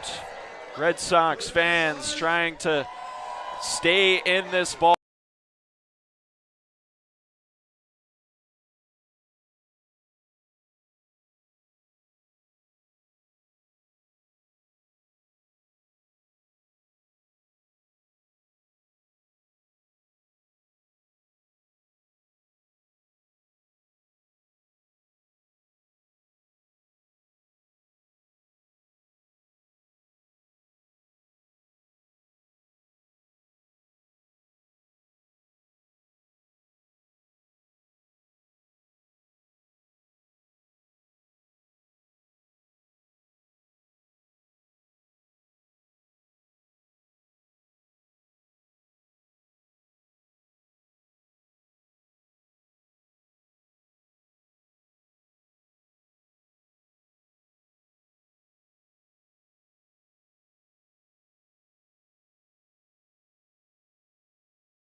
is sure to go back there. That one really tight over at first. Page, really good pickoff move early, the throw over to first. Right asking about that one, the first baseman. Really close. Trevor Drury over there at first base. Of course, four-man crew tonight. They've been doing a really good job setting a high standard for the rest of this WCBL Championship Series. Swing and a miss out of Michael Quick. Count goes to 2-2. Page, one strike away from getting through the eighth.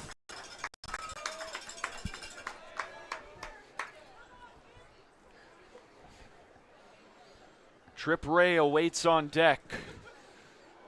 Should he get an opportunity? 1-2 pitch. Popped in the air, playable for Fox, shallow center field. He calls everybody off, makes the grab. The Red Sox keep this game tied. Aiden Page with another stellar outing. It's 2-2. Bottom of the eighth when we return on Flow Sports.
James Wright will lead things off. Bottom of the eighth inning as our great night of baseball. Regulation coming to a close. Just 3 half innings remaining. But the game is tied 2-2. Give one reminder that if you're looking for the highlights of this game, you can find them tomorrow on the Western Canadian Baseball League YouTube page. Swing and a miss from Wright to even the count at 1-1. And they'll also post full game replays a couple days after. Sorry to cut you off on your read there. But a very good way to get some scouting and get some more information on the league, that WCBL YouTube channel. Yes, thanks to our friends at Flow Sports and IKS Media, who've been doing a great job with the broadcast work across the league this season. Teeing up each day's games every single day through the postseason for the last 3 months. They've been working hard. Pitches outside, fills the count at 3-2. I know Clark Monroe and his crew have put in a lot of effort to make this season a success. It's our first season using Flow Sports, and can't be more pleased with what I saw this year with the team. Right, hits this one high and into the left center. Lewis will be called off by Quick, who makes the grab for out number 1. Good communication by the outfielders, Quick and Lewis. That one looked like it was going to go more towards center field, but the left fielder, usually the center fielder is the one that kind of rules that territory and overrules the other corner outfielders. Instead, the left fielder comes in to make the play. And the job for Regina with 7, 8, 9 up this inning, just get this lineup turned over to the likes of Jackson and such. Only one hit between these last 3. And the man who got it was Jordan Tucker, a line drive into left field. He hit back in the 4th inning. 1-0 pitch, high and in, moves the count to 2-0 as he gets ahead. He struck out his last plate appearance in the 6th. That was when Josh Tucker was mowing down Regina Red Sox batters. That one put in play, foul territory, is going to get out of play. And into the seats.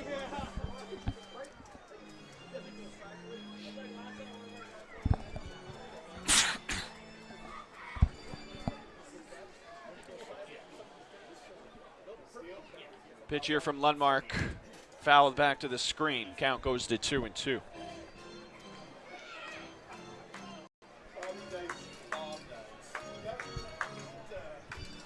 Lundmark is picked up right where Josh Tucker left off. Lundmark gave up a leadoff walk last inning and then a single immediately after, but then stranded both runners on with 2 strikeouts, a part of that inning. And he was able to get the first batter here in the bottom of the 8th. Hard hit up the middle. Able to make the play is Flores.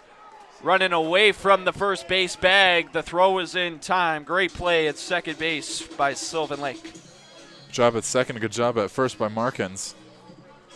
Fields that one on the stretch. He has made a lot of great plays over at first. He's been a real mainstay in this game. Number 9 hitter and third baseman tonight, Justin Simard, coming to the plate. He's 0 for 2 with 2 strikeouts and 1 walk. He drew that walk last plate appearance in the 6th inning. Takes a first pitch strike from Lundmark. Falls behind 0-1.